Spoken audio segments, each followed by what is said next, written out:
Good afternoon and welcome to EPISD Live Chats. I am Melissa Martinez, Chief Communications Officer for the El Paso Independent School District, and we are here joining you remotely today. I'm once again joined with Dr. Tamika Brown, our Chief Academic Officer. Welcome, Dr. Brown. Hello. So we changed it up a little bit from last week because we are modeling our social distancing. We're staying at home like we're supposed to be, but we still wanted to make sure we got to our community to answer some questions after our first week of EPISD at home. So high five, Dr. Brown. We made it. Woohoo! All right, Dr. Brown. So tell me about the first week of EPISD at home. So it has actually been a very great week. It's been a very productive week. We have been able to connect with most of our students through video conferencing. Our teachers have gotten off the ground with developing lessons through Schoology and through other apps that we have in the district. Our parents have been able to connect to their children's classrooms. And so things have been going really well. So what have you heard from teachers this week? For the most part, our teachers are having a really positive experience. They are mostly excited that their students are connecting, and they're excited to have that interaction with both their peers and with them. And at the high school level, we're getting reports that over 90% of our students are connecting. So that's really phenomenal. And so what I'm hearing from teachers is that it's going really well. Of course, it's still a significant learning curve for all of us. And so they still have things that they need to learn. But in the midst of it all, they're willing and they're trying, and they hope that their students are learning as a result of all of their efforts. So tell me about that learning curve, Dr. Brown. So what have we learned this week? So some of the things that we've learned are how to facilitate live conferences in a virtual setting. We've been using a couple of different tools to do that.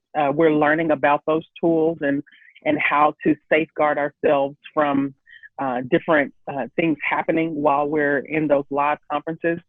We're also learning how to, especially for students that are not used to using Schoology, elementary students, we're learning how to help our students navigate Schoology and how to connect to the assignments that they have been given, how to upload assignments, how to upload videos. Some teachers are asking students to upload videos. And so it's been a significant learning curve, but our teachers are doing a great job. So you mentioned Schoology. That is our platform, our learning management system, one of the platforms that teachers are using. And we did have some hiccups with Schoology earlier in the week that have seemed to have resolved themselves. But tell me about that and what we were experiencing with Schoology and what we know going forward. At the beginning of the week, what we found was that Schoology nationwide was allowing many people to take advantage of the free version, and that was impacting those of us who have the enterprise version. EPISD has the enterprise version. We pay for that. And so what we saw at the beginning of the week in the morning time was our students and families were unable to connect, and also our teachers were unable to connect. It was only temporary. It would happen between like 8:30 and 10, and then the issues would go away. But we did make them aware, and for the last couple of days, we have not had those issues, and they have limited the free version for people across the nation. So we're hopeful that the issues that we experienced at the beginning of the week will not continue. And something we've talked about is if teachers know how to do anything well, it's pivoting, right? So I know you guys have been talking with teachers a lot about pivoting. Just like if you were in the classroom and the lesson plan doesn't work, you pivot, right? So I know that's a conversation we've had with teachers this week. Oh, absolutely. Because one of the things we know is that even though Schoology is the classroom, Schoology represents the four walls of the classroom, a lot of the work that's being assigned is actually located in other apps like Edgenuity, iStation, Myon. And so, and some of the work is actually offline. So what we're encouraging them to do is to ensure that when Schoology is down for that small window, that they would immediately direct their students to work on in the other apps that they can access through the Launchpad ClassLink. So one of the things that we've heard from students this week, and some parents that are a little panicked if they can't log in, that they're going to be marked absent or not show. So how we know that we're being very flexible. We've been talking to the, parents and students about that. But how exactly are we marking participation through this process? So when students log into Schoology, whenever they log into Schoology, whether it's when the teacher is there in Schoology or after the fact, there is a record of when the student logs in. So parents do not need to worry that the students are not able to log in when the teacher is logged in, and that will not count against the student. We acknowledge that there are families that have one device and multiple children, and so therefore we have to be flexible. We are engaging in asynchronous learning, meaning that the videos are recorded, the video conferences are recorded, they're posted into Schoology, and when students can access them, they are available. And when the students go in, that the fact that they have logged in and accessed that information is now available for the teacher, and that counts as them being in attendance. Okay, so I want to reiterate that, since that has been a bit of anxiety for our families this week. It's okay if you don't log in at the same time that your teacher has. Mm-hmm. Yes, that's absolutely correct. Okay, so you can manage this schedule. The schedules that we've posted are recommendations, but you can manage the schedule however works best for you and your family? Yes, yes. Now, of course, there are advantages to being in the classroom when the teacher is there, but of course, we have to acknowledge that we're in uncharted territory, and we have to be flexible in understanding that there are instances where children can't log in at the same time, and it's okay. So you, Dr. Brown, you have an elementary age child, and you're working, helping us put all this together. So you're working your regular full-time job, have to stay at home, and you have a child that also has to get on and try and do his schoolwork. So how have you managed as a parent? So I'm a little grayer, but so far we've been able to create a schedule. We get up at the same time early in the morning.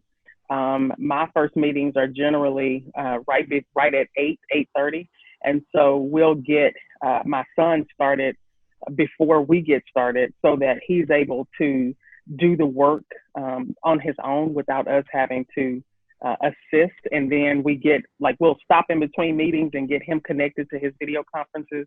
So that's been we've been having to pivot ourselves to try to manage work and make sure that he's able to access. And that's what all of our families are doing right now. Our families are having to, figure out how to manage students connecting to class, and as well as they're having to work from home themselves. And so we acknowledge that it's not the norm. And we want you to know, parents, we're here to support you throughout this journey. So how has your son adapted to the virtual learning? We've heard from parents and teachers and we've seen lots of photos that were sent to us of kids just excited to reconnect with their friends, even if it's online. Yeah, he loves it. He loves connecting. Of course, he says he loves connecting with his friends, but he loves doing the video conferences. He loves hearing from his teacher, and he has I've actually been pleasantly surprised at his ability to navigate all of the different apps and even Schoology. So it's been a really positive experience for us. It is a little stressful when we can't access Schoology, even on the parent side. So I do understand that angst that parents may feel when that happens, but rest assured that that's only temporary. And after about 45 minutes, it has gone away. And for the last 2 days, we've not had that at all. So we just have to monitor and adjust. So by next week, we'll all be experts at this. Everybody hopefully will have somewhat of a new routine established. But Yeah. what I know we're working on some plan Bs for some families that might still need a little bit more assistance. So can you talk about that? What's coming up in the next couple of weeks for parents, particularly elementary school parents? Yes, yes, absolutely. So we know that there are some families that are unable to. They don't have devices because we've had to cease distribution because we don't want to expose our employees to COVID-19, and we know the risk is there.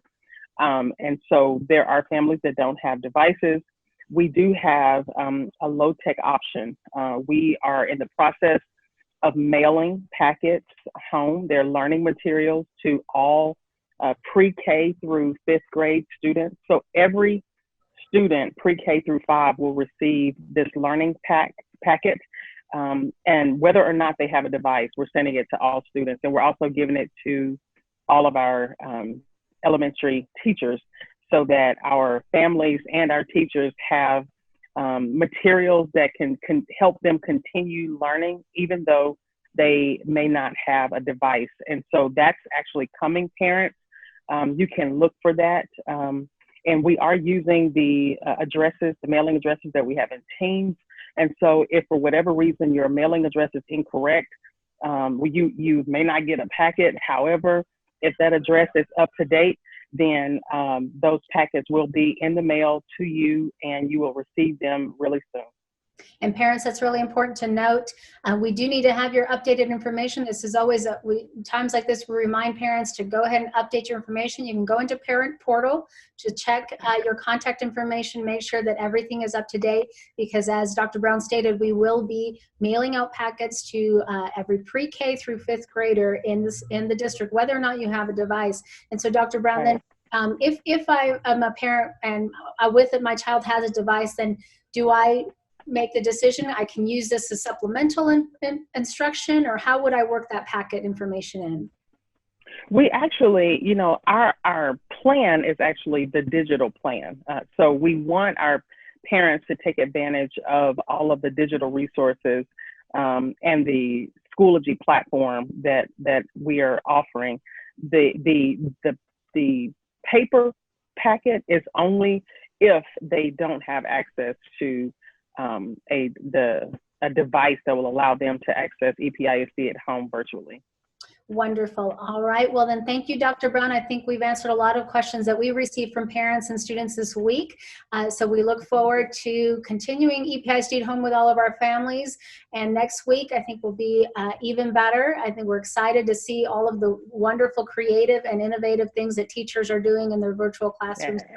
Don't forget to continue to connect with us on social media, Facebook, Twitter, Instagram, TikTok, all of those places, and make sure you subscribe to all those to stay up with the latest information. So thank you so much, Dr. Brown, for joining me today. Thank you. Bye-bye, everyone. Bye.